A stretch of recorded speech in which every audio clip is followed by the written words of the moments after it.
I mean, 73 stores located in the state of Ohio certainly has a positive impact on the state from a lot of different perspectives. The number of employees we hire, over 3,500 folks that are part of the Discount Drug Mart umbrella, the communities that we serve, the patients that we reach.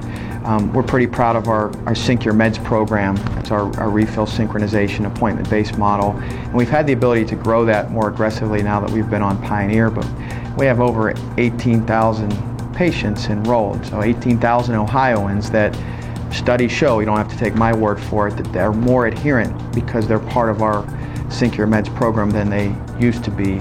And it's a program that isn't a panacea for everything pharmacy, but it's a pretty good start on developing proper habits with our patients. It's a convenience model, it's a patient care model, also makes us more operationally efficient, which is kind of what's in it for us, but we're investing that time that we've just created and saved back into our patients, again, to do more MTM, to do more immunizations.